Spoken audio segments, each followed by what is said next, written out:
Welcome to the workbook, the Doormark Look. This is where I take my love of science and my love of the Bible and I mash them together. I like to find verses in the Bible that have a little bit of science in it, a little bit of tidbits of science that God is trying to reveal to us, just to understand His nature and understand His creation more.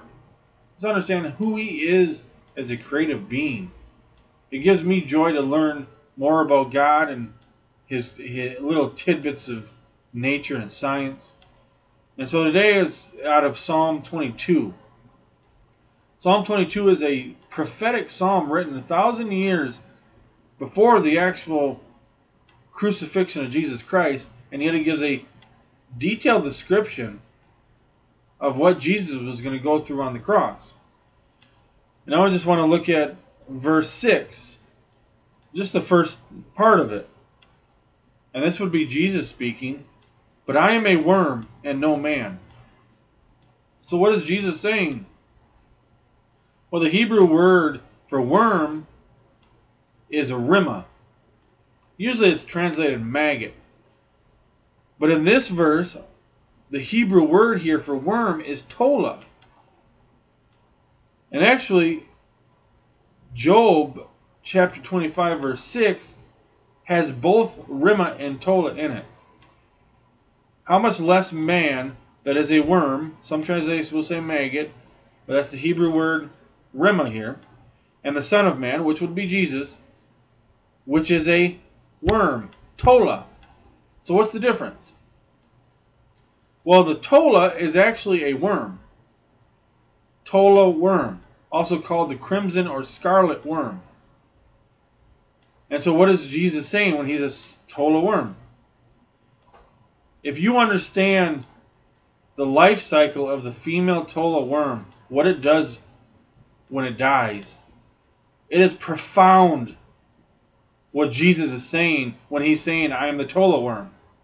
And in the context of Psalm 22, the description of Jesus on the cross, it is remarkable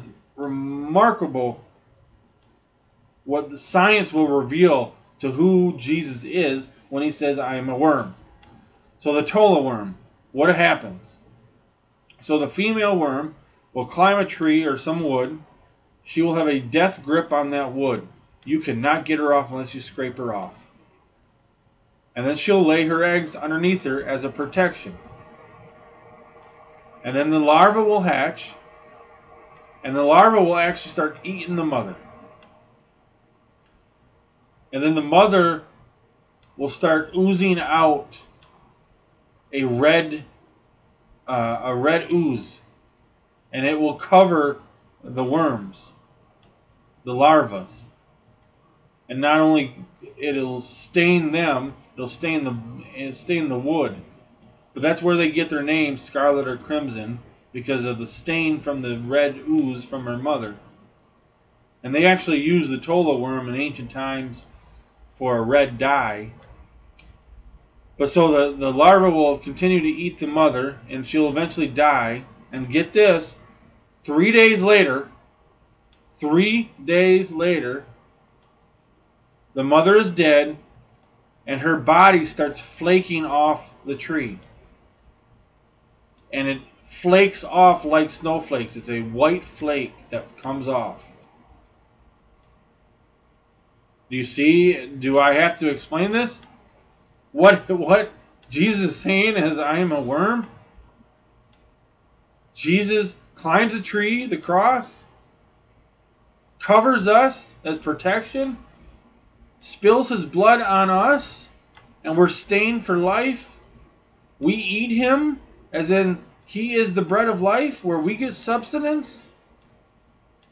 Can you see it? And then 3 days later, the tomb is empty,